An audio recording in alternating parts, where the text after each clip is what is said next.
Oyavo Shalom Aleinu, Oyavo Shalom Aleinu, Oyavo Shalom Aleinu, Ve'aku La.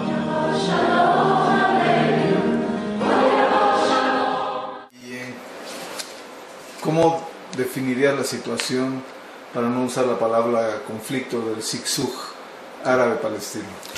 O palestino-israelí, perdón, palestino-israelí. Hay conflictos árabes-palestinos también. También, exacto, pero enfocándonos en Israel. Hoy en día el conflicto israelí-palestino está en una situación difícil. Las negociaciones formales están empantanadas, ambas partes están en una batalla diplomática y publicitaria, tratando de mostrar al mundo y a la opinión pública internacional, a las Naciones Unidas, a las grandes fuerzas, cuánto ellos quieren la paz y cuánto la otra parte es intolerante y no está dispuesta a moverse. Y a la vez ambas partes son sinceras en sus deseos de paz. El problema, o uno de los problemas, es que la capacidad de llegar a compromisos dentro de ambos pueblos son limitadas. Y el mayor compromiso que cada uno puede llegar a dar está todavía muy lejos de las condiciones mínimas que la otra parte puede llegar a recibir. Y todavía hay una brecha muy importante que no ha sido salvada. Parte del problema, como nosotros lo vemos usando este enfoque de transformación de conflictos, es el deseo de terminar el conflicto rápido y llegar a un compromiso, incluso imponiendo soluciones que son inaceptables para grupos relevantes e importantes en ambos pueblos, ya sea los colonos judíos en los territorios o los refugiados palestinos en el mundo. Los proyectos de paz que son mayormente aceptados a nivel internacional, la creación de 2 estados, pecan en el sentido de que no tienen una respuesta clara hacia las necesidades básicas de los distintos grupos relevantes en ambos pueblos. Mira. Oye, y por cierto, un poquito una digresión del tema, ¿tiene alguna relevancia cuando tú dices conflicto israelí-palestino, palestino-israelí? ¿De qué depende que vaya primero uno y otro? ¿O es simplemente que cada lado...? No, cada lado empieza por sí mismo generalmente y luego ve al otro. Pero lo que sí es interesante es la definición, quiénes son las partes. Si el conflicto es israelí-árabe o israelí-palestino o judío-palestino o judío-judío. O judío-judío también, esos, sí, claro. Esos también hay. Así es. Sí. Oye, ya me comentaste que está un poco difícil la situación, pero otra vez está por ahí alguna esperanza, brilla alguna esperanza. ¿Cuánto tiempo tardaría si es que hay esta esperanza en cristalizarse, y cuánto tiempo lamentablemente podría durar cristalizada antes de que la rompan? Es muy difícil predecir el futuro. Es casi imposible. De acuerdo al análisis normal de hace un par de años, ahora tendríamos que estar en una situación en que Israel estaría totalmente aislada y al borde de una guerra regional. Y sin embargo no es así la situación. Muchos personalidades, grupos están constantemente avisando o tratando de elevar la concientización de que la ventana de oportunidades de llegar a un acuerdo de una solución de dos estados se está cerrando, y cada vez es más difícil llegar a una solución pacífica, lo cual deja como opción principal, la alternativa que es un Estado binacional, ya sea igualitario o no, y todo el tema de apartheid y de boicot, sanciones, desinversión, está cobrando mucha fuerza, tanto a nivel interno como a nivel externo en ambos pueblos. Por otro lado, empiezan a haber nuevas formas de pensar, nuevas formas de analizar el conflicto y nuevas ideas que tratan de encontrar soluciones sustentables y sí dar respuesta a las necesidades de los grupos, de los distintos grupos relevantes, incluso de los más antagónicos entre ellos. Nosotros en mi organización, ¿cómo se llama? Se llama Edgar en hebreo, desafío en castellano, challenge en inglés, tahadi en árabe. Nosotros estamos desarrollando un escenario ideal de una solución sustentable del conflicto, pero la realidad es todavía muy distinta, y nosotros calculamos que para que nuestro escenario cobre vida deberán pasar 20, 30, 40 años. Pues hará falta un cambio de concientización muy importante en ambos países. O sea que se necesita, en otras palabras, un Moshe Rabbeinu que le dé vuelta a todos los involucrados en el conflicto, después de 40 años ya poder estrenar la tierra. Tal vez. Oye, a mediados de los 80, tal vez a los finales de los 80, cuando había o empezaba un diálogo mucho más serio, por así decirlo, entre ambas partes, palestinos e israelíes, yo recuerdo que una de las cosas que había, que era como constante, es que del lado israelí siempre encuentras hasta semillas que podrían decirse, híjole, es que este está en contra del propio israelí, se está dando un balazo en un pie. Y del otro lado siempre la necesidad de pedir más, pero no dar nada a cambio. ¿Ha cambiado realmente esta situación? Es decir, del lado palestino, ya las voces disidentes pueden expresarse, y pueden expresarse, quiero decir, a voz al cuello, pueden libremente, o sigue un poquito esta situación?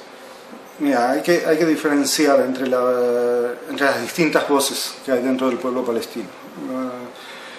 La voz oficial de la OLP, de la Autoridad Palestina, es una voz de paz. Es una voz que habla de dos estados, de la creación de un estado palestino solo dentro de las fronteras del fin de la guerra del 67, y reconocimiento de facto a Israel, y generar una situación de cooperación o convivencia mutua sin ir más allá de eso.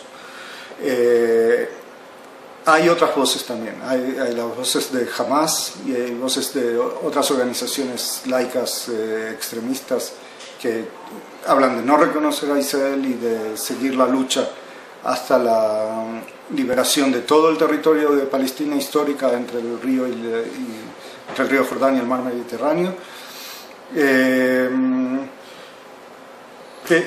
Y visto desde el punto de vista de ellos, sin necesariamente aceptar la narrativa palestina, pero tratando de entenderla, lo que ellos dicen es que todo el territorio, toda Palestina histórica era su patria, es su patria ancestral, histórica, religiosa, cultural, y el hecho de que ellos estén dispuestos a aceptar un Estado solo en las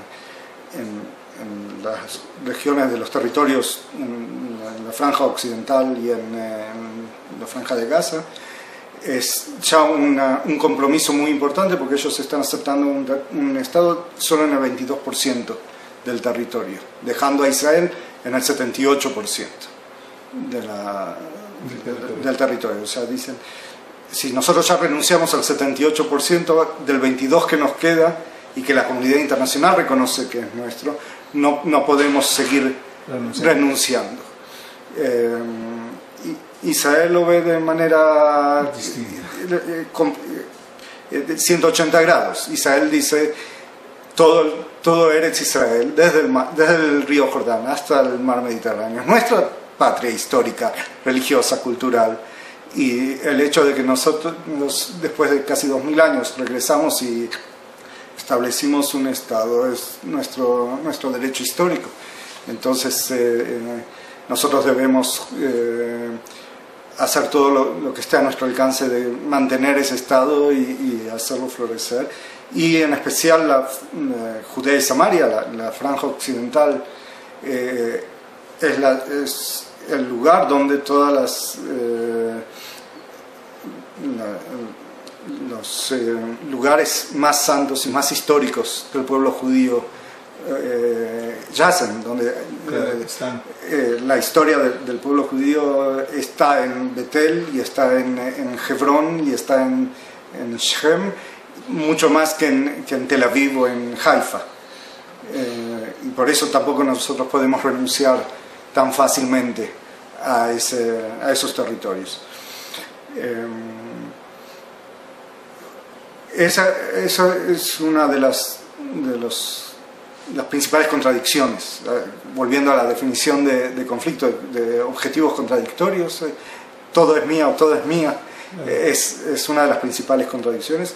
Uno de los elementos que nosotros en Edgar estamos tratando de desarrollar está basado en un artículo de un profesor norteamericano, Jerome Segal, de la Universidad de Maryland, que él prestó atención a una diferencia muy importante entre el concepto de Estado y el concepto de patria.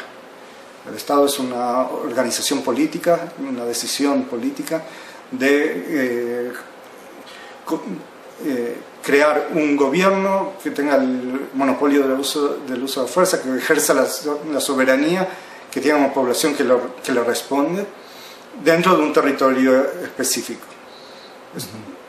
Una patria es un territorio con el cual uno tiene una identificación, un lazo emocional. No necesariamente tiene que haber correlación entre el lazo emocional y la soberanía política. Entonces, partiendo de esta diferenciación, se puede llegar, por eso digo que hace falta un cambio de conciencia muy grande en ambos pueblos, a una situación en que ambos pueblos reconozcan que todo el territorio es la patria de ambos. Wow.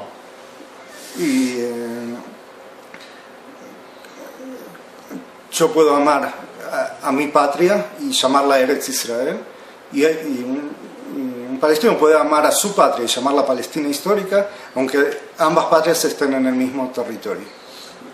Todo eso suena perfecto a nivel ideal, ¿no? El problema es a nivel práctico. Exacto.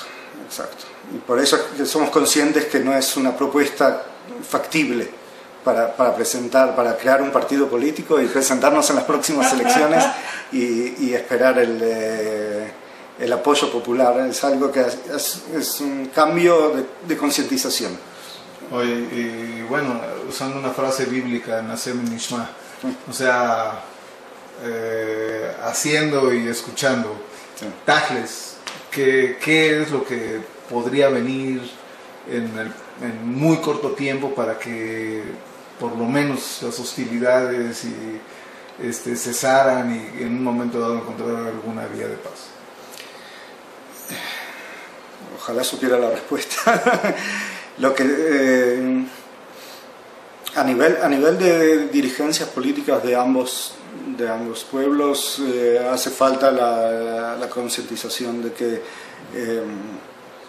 el tiempo no juega a favor de la paz. El tiempo no juega a favor de los elementos moderados en ambos pueblos.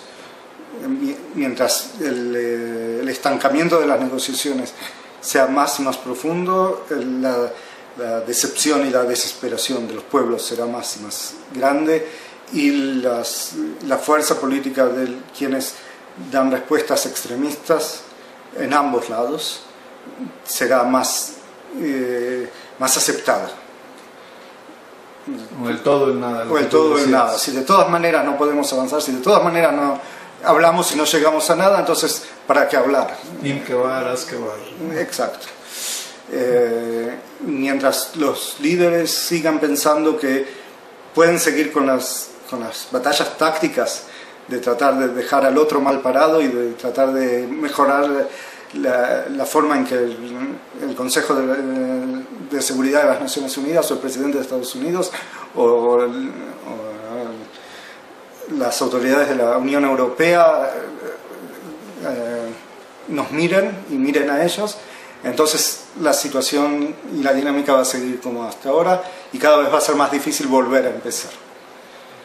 Oye, pues muchísimas gracias. No sé si tú quisieras agregar algo más.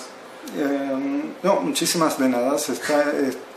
Estoy muy contento de estar aquí en México y estamos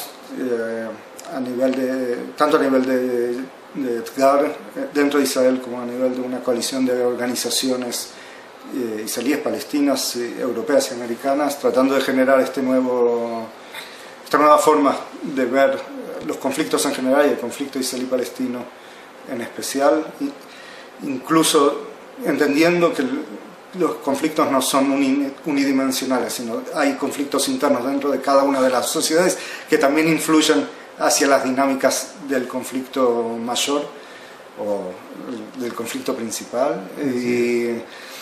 Y lo que estamos tratando de desarrollar son programas de acción dentro de la sociedad israelí y hacia afuera, hacia el conflicto israelí-palestino, que nos permitan acelerar el tiempo de este recambio de concientización que hablamos. Muchísimas gracias, Mario. Muchísimas gracias.